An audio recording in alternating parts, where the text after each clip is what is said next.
आज का टॉपिक है बच्चों कंडीशन ऑफ कोलिजन। ये टॉपिक नीट, जेई और 11th वाले बच्चों के लिए बहुत बहुत इंपॉर्टेंट है। बच्चों जब भी आपसे पूछा जाए कि दो बॉडी के बीच में कोलिजन होगा या नहीं होगा, मान लेते हैं ए बॉडी है किसी वेलोसिटी से चल रही है और बी बॉडी भी किसी वेलोसिटी से चल रही है। आपसे पूछा जाए कि बताइए इनके बीच में कोलिजन होगा या नहीं होगा, तो आपको पता है एक साथ दो बॉडी चल रही है, तो ये रिलेटिव मोशन का सवाल है और आपको क्या करना है, आपको उनमें से किसी एक बॉडी को रोक देना है। आप उस एक बॉडी को रोकोगे और उस बॉडी को रोकने के बाद उस बॉडी की वेलोसिटी उस दूसरी बॉडी को अपोजिट डायरेक्शन में दोगे जो दूसरी बॉडी चल रही है। अब बच्चों यदि दूसरी बॉडी उस रुकी हुई बॉडी की तरफ आ रही है तो कोलिजन होगा, अदरवाइज कोलिजन नहीं होगा। फॉर एग्जांपल मैं आपको कहूं कि ये बॉडी इस साइड जा रही है v स्पीड से और ये बॉडी इस साइड आ रही है v स्पीड से। आपसे पूछा जाए बस इतना बताना है कोलिजन होगा या नहीं होगा। तो हम क्या करेंगे, मैंने मान लियो इसको रोक दिया, तो ये तो किस में ले आए मैं, रेस्ट में। तो मैं क्या करूंगा, इसकी वेलोसिटी va और इसकी वेलोसिटी में इसी डायरेक्शन में इसको अपोजिट में देंगे तो ये आएगी vb और ये किस में होगी बच्चों, रेस्ट में। अब आपको दिख रहा है कि दोनों वेलोसिटी मिलकर इस बी बॉडी की तरफ लेके जा रही है, यानी कि पास जा रही है, नजदीक जा रही है, तो इनके बीच में कोलिजन 100% होगा। एक और एग्जांपल लेते हैं, मान लेते हैं ये बॉडी है रेस्ट में, और ये बी बॉडी और ये ऊपर जा रही है विद वेलोसिटी v। आपसे पूछे इनके बीच में कोलिजन होगा या नहीं होगा, तो हमें पता है ये बॉडी रेस्ट में और ये जो बी बॉडी तो ऊपर जा रही है, तो यानी कि बी ए की तरफ आ ही नहीं रही, तो इसका मतलब इस केस में कोलिजन नहीं होने वाला। एक और एग्जांपल देखते हैं बच्चों, ये ए बॉडी है, ये ए बॉडी ऊपर की जा रही है, ऊपर की तरफ जा रही है विद वेलोसिटी va और ये दूसरी बॉडी है बी, ये इस साइड आ रही है विद वेलोसिटी vb। आपसे पूछे इनके बीच में कोलिजन होगा या नहीं होगा, तो हम क्या करेंगे, इसको ले लिया रेस्ट में और इसकी वेलोसिटी इसको देंगे कौन सी डायरेक्शन में, अपोजिट में, नीचे मिलेगा इसको va और इसकी खुद की कितनी है vb। तो हमें पता है इस b के पास दो वेलोसिटी है v एंड vb और दोनों एक दूसरे के परपेंडिकुलर है, तो नेट जाएगा बीच में कहीं ना कहीं यहां। अब ये बॉडी तो यहां रुकी पड़ी है रेस्ट में और इस बॉडी का पाथ तो ऐसे है, इसका मतलब इनके बीच में कोलिजन नहीं होगा। आई होप आपको ये चीज समझ आ गई होगी कि कब कोलिजन होता है और कब कोलिजन नहीं होता। अब कुछ करते हैं सवाल बच्चों, सवाल देखते हैं क्या कहता है।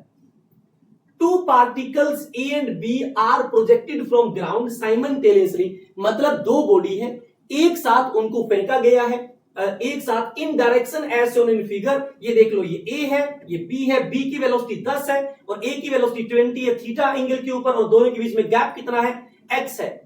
दे कोलाइड आफ्टर 0.5 सेकेंड। ये कह रहा है कि हाँ ये दोनों कोलाइड कर रहे हैं, तो बताइए थीटा और एक्स क्या है।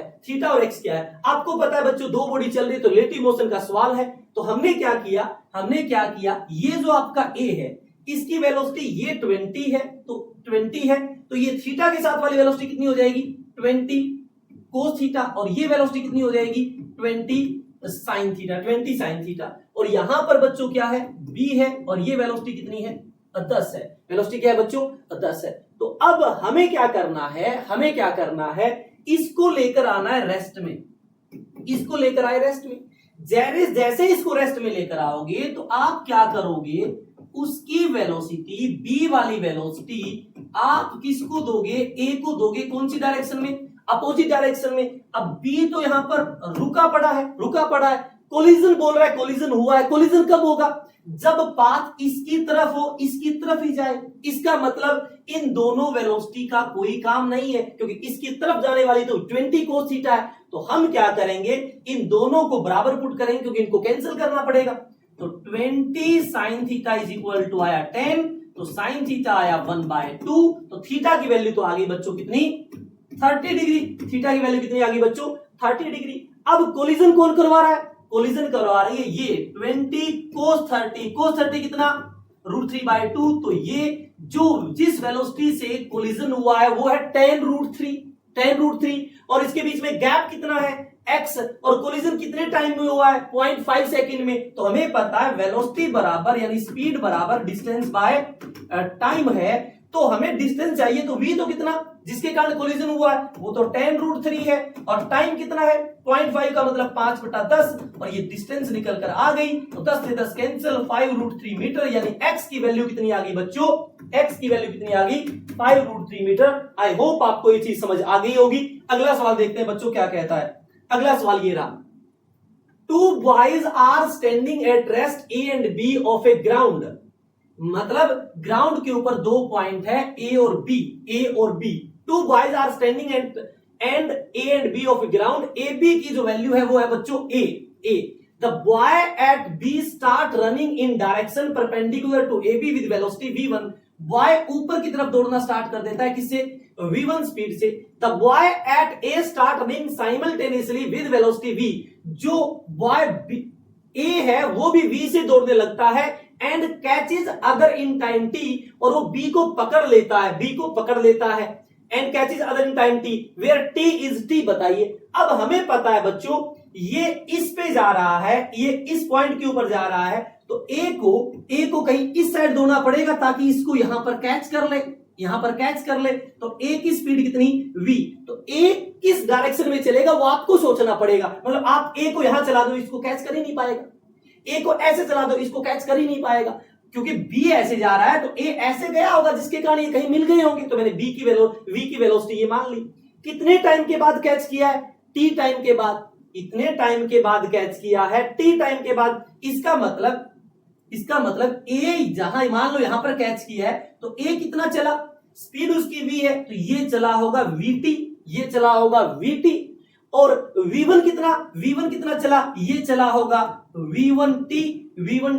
तो ये एक राइट एंगल ट्रायंगल है, तो vt का square is equal to v1t का स्क्वायर प्लस का a स्क्वायर, ये बेस का स्क्वायर, परपेंडिकुलर का स्क्वायर। तो यहां से जब सोल्व करेंगे तो v square t square minus v1 square t square is equal to a square. जब इसे सोल्व करेंगे बच्चों तो ये t स्क्वायर कॉमन ले लेंगे, इज इक्वल टू आएगा a स्क्वायर डिवाइड में v square minus v1 square. तो t की वैल्यू आई a डिवाइड में root v square minus v1 square. t की वैल्यू आई a डिवाइड में root v square minus v1 square, या यूं कहें under the root a square, यानी कि fourth is the right answer. I hope आपको ये चीज समझ आ गई होगी। अगला सवाल देखते हैं बच्चों, ये find time after which both collide और मीट, कितने टाइम के बाद दोनों मिलेंगे। अब बच्चों ये दोनों चल रहे हैं तो मैंने इसको रोक दिया, ये किसमें मान लिया, रेस्ट में, तो इसकी वेलोसिटी इसको दे दी अपोजिट डायरेक्शन में v। अब मुझे पता है ये रुका पड़ा है और ये दो 2v स्पीड इसको मिलाना चाह रही है, तो इसका मतलब स्पीड आपका 2v है और कोलाइड करेंगे, मीट करेंगे तो डिस्टेंस d डिवाइड में टाइम t, तो t बराबर कितना आ गया बच्चों d/2v। t बराबर कितना आ गया बच्चों d/2v। आई होप आपको ये चीज समझ आ गई होगी। अगला सवाल देखिए, 4 person p q r s are initially at 4 corner of a square of side d।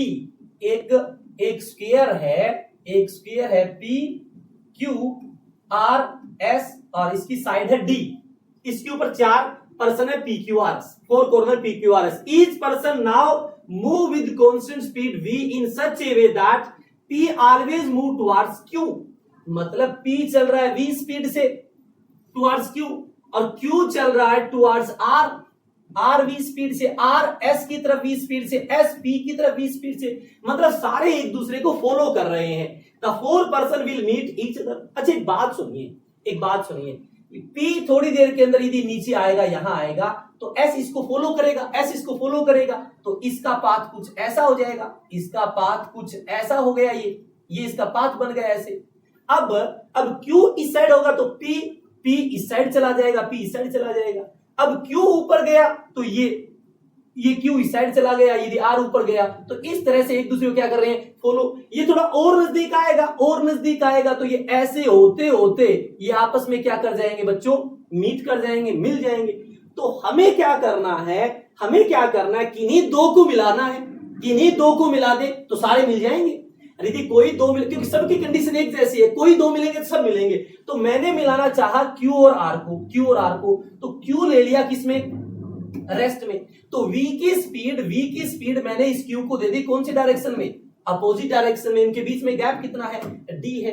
अब मुझे पता है यदि ये मिल रहे हैं तो v तो मिलाना चाह ही नहीं रही ना, ये v मिलाना चाह रही है, ये v, ये सिर्फ यही v उसकी तरफ लेके जा रही है। तो आपको पता है मिलाने वाली speed v is equal to, मिल जाएंगे तो दूरी कितनी कवर की, d डिवाइड में t, तो t बराबर कितना आया, d बाई वी। t बराबर कितना आया, d by v. I hope आपको ये चीज समझ आ गई होगी। अगला सवाल देखते हैं, when all of three meet, अब की बार 3 है, अब की बार ये 3 है, इक्विलेटरल एंगल पाथ के ऊपर है, तो ये एंगल कितना होगा, 60 होगा। तो मुझे पता है यदि अब थोड़ी देर के बाद क्या होगा, ये देखो v इस पाथ पे चल रहा है, v तो नीचे आएगा, v नीचे आएगा, तो क्यों उसको एक दूसरे को फॉलो करेंगे, एक दूसरे को फॉलो करेंगे तो इसका पाथ ऐसा हो जाएगा।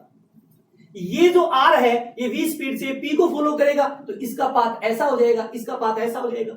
ये p है, ये p किसको फॉलो करेगा, q को फॉलो करेगा, तो इसका पाथ ऐसा हो जाएगा। तो ये एक दूसरे को फॉलो कर रहे हैं तो यहां आकर मिल जाएंगे।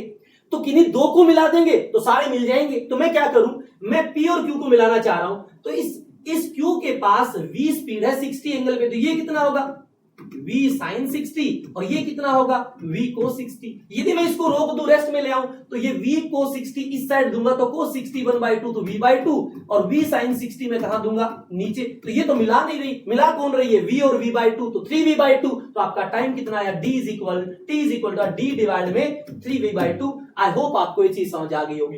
अब सवाल, अगला सवाल देखिए, एक पॉलीगन है जिसकी 6 साइड है, कॉर्नर के ऊपर 6 लोग हैं, p q r s t u, सारे एक दूसरे को फॉलो कर रहे हैं इस स्पीड से, v स्पीड से। बताइए कितने टाइम के बाद मिलेंगे, कितने टाइम के बाद मिलेंगे। अच्छा एक बात सुनो, मैं वो टाइम जिसके बाद पर्सन मिलते हैं उसका एक जुगाड़ बना रहा हूं। उसका क्या बना रहे हैं, हमें एक जुगाड़ बना रहे हैं, देखते हैं वो काम करता है नहीं है। t इज इक्वल टू, मैंने लिखा d डिवाइड में v into 1 minus cos 2 pi divide में n, cos 2 पाई डिवाइड में n, where n is the number of log, number of person। यदि मैं n की जगह 2 पुट करूं, 2 से 2 कैंसिल हो जाएगा, cos पाई -1 होता है, माइनस माइनस प्लस, तो आपका t इज इक्वल टू कितना आया, d बाय 2v। तो चलते हैं इससे पहले वाले सवाल पे, देखो दो लोग हैं तो कितने टाइम के बाद मिले थे, d/2v। तो यहां भी यही निकाला है मैंने, 2 लोग हैं, d/2v। अब मान लेते हैं यहां पर 3 लोग हैं। अब मैं इस जुगाड़ के अंदर वैल्यूज पुट कर रहा हूं, t is equal to d divide में v into 1 minus cos 2 pi और डिवाइड में cos 2 पाई डिवाइड में नंबर ऑफ पर्सन कितने हैं, नंबर ऑफ पर्सन 3 है, तो मैंने लिखा इसको cos 2 पाई/3। cos 2 पाई/3 का मतलब है cos 120, और cos 120 का मतलब है -1/2, तो माइनस माइनस प्लस 1/2, तो t बराबर कितना आया, d डिवाइड में v इंटू 3/2। तो यही तो आ रहा है आपका d डिवाइड में 3v/2। इसका मतलब ये जुगाड़ ऑलवेज वैलिड है। यदि n पर्सन एक दूसरे को फॉलो कर रहे हैं तो वो सारे एक साथ मिलेंगे। t is equal to d divide में v into 1 minus cos 2 pi divide में नंबर ऑफ पर्सन। अब नंबर ऑफ पर्सन कितने हैं बच्चों, नंबर ऑफ पर्सन तो 6 है, तो यहां पर 6 पुट करूंगा तो क्या आएगा, d डिवाइड में v into 1 minus cos 2 pi divide में 6, 2 से गया 3, cos पाई/3। cos पाई/3 का मतलब cos 60 का मतलब 1/2, 1 माइनस 1/2 कितना, 1/2, 2 ऊपर चला जाएगा, तो आंसर कितना आएगा, 2d/v। आई होप आपको ये चीज समझ आ गई होगी। तो कंडीशन ऑफ कोलिजन, कब कोई बॉडी आपस में मिलेगी या कोलिजन करेगी, तो ये रिलेटिव मोशन इन 2D का एक अच्छा सा एग्जांपल था। यदि बच्चों आपको ये चीज समझ आई है, पसंद आई है, जल्दी से फिजिक्स उर्मा को लाइक एंड सब्सक्राइब जरूर करें।